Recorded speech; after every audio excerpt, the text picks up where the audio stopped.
โมพุทธายะพระพุทธสังฆบูชาอาทิทานังวารังวันตังสิวาริจมหาเถรังอาหังวันทาวิปุระโตอาหังวันทาวิกาตุโยอา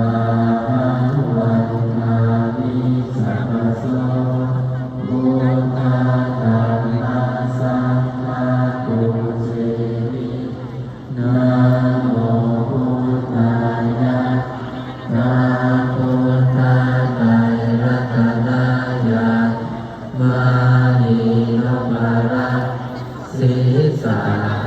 สะสุขังวาพุทโธธัมโมสังโฆยะถาพุทโธ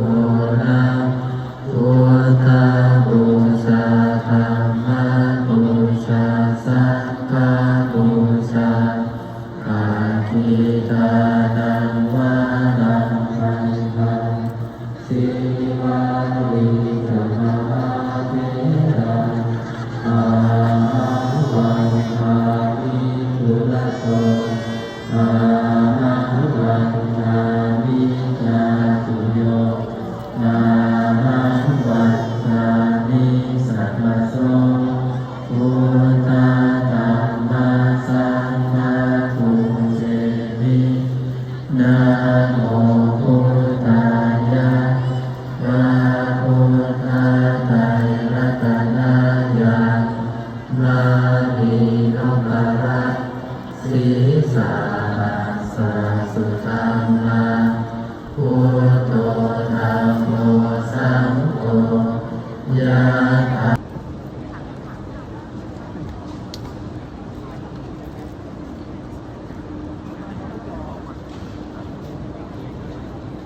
ที่ใจเราก่อนนะคะ ที่เราทำมันกำลังอะไรรับได้ไหม ไม่ได้ คือมันไม่มีวัน โอ้ใครด่าเราตอนนี้ฟังหลวงตาอยู่ก็ไม่รับ เข้าได้กูตาย ค่ะ สองเท่า มัน เรามาสองเท่า มันก็กลับมาที่คำสอนหลวงตาว่าให้เลือกคลื่นที่อยู่กับตัวเราให้มันดีๆฝึกให้เรามีลมหายใจที่มีสติอยู่กับพระกับบทสวด เข้าเราคนแต่กูจะได้แก่ตัวเนี่ย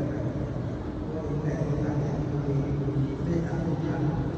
แต่ตัวอยากจะตายมากขึ้น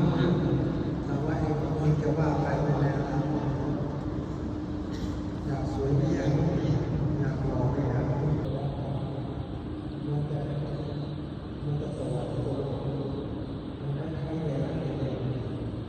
จิตเราจะไปอยู่ในคลื่นพวกเดียวกันเป็นสายใยเดียวกันอันนี้สายใยเดียวกันมันเป็นการแปลงมันไม่รู้จักไม่รู้จักไม่ได้ถ้าบอกให้เดินได้มีใครเดินได้เดินถ้าเด็กมีพวกเยอะเด็กก็เป็นใหญ่เด็กเป็นใหญ่ไปเรื่อยๆอยากจะใหญ่เริ่มตอนนี้คิดให้ไกลไม่ใช่คิดช้าไม่ใช่หลายพวกช้าจนกว่าจะไม่อยากทำมันจะโยนตามก็สามารถทำได้อยู่ที่กำลังใจมันไม่ได้ยากไม่ยากไม่บวชด้วย พุทธาบูชาธัมมังบูชาสังฆังบูชาอาทิกานังวารังวันตังสิวาริจมหาเถรังอาหังวันทาวิปุระโตอาหังวันทาวิกาตุโยอาหังวัน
ยะถาพุทโมนะพุทธาบูชาธัมมาบูชาสังฆังบูชาอาทิตานังวานังกันตังสิวาริจมหาเทนังอาหังวันทามิตุระโตอาหังวันทามิกาตุโยอาหังวันทามิสัพพโสพุทธาธัมมัสสังฆาปุเชมินะโมพุทธายะพระพุทธาไตรรัตนัยยะมานิโนมานะสิกาหัสสะสุธัมมังพุทโธธัมโมสังโฆยะถาพุทโมนะพุทธาบูชาธัมมาบูชาสังฆาบูชาอาทิตานังวานังกันตังสิวาริจมหาเทนังอาหังวันทามิตุระโต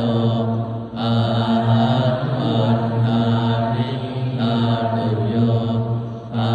หังวันทามิสัพพโส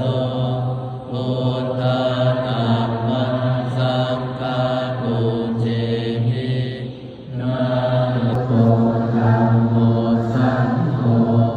ยะถาพุทโธนะพุทธาบูชาธัมมาบูชาสังฆาบูชาปาฏิกานังวานังกันตังสิวาริจมหาพุทธายะพระพุทธาไตรรัตนัยยะมานิโนมานะสิสาหัสสะสุธัมมังพุทโธธัมโมสังโฆยะถาพุทโมนะพุทธาบูชาธัมมาบูชาสังฆยะถาพุทโมนะ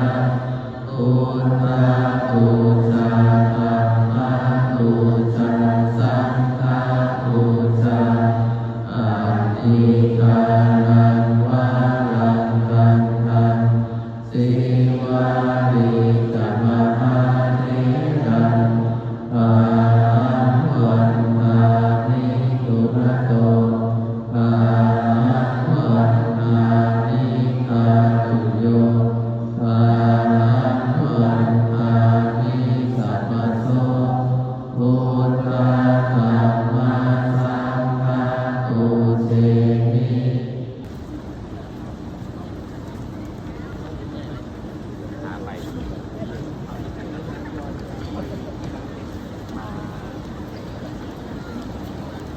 อะโตอะ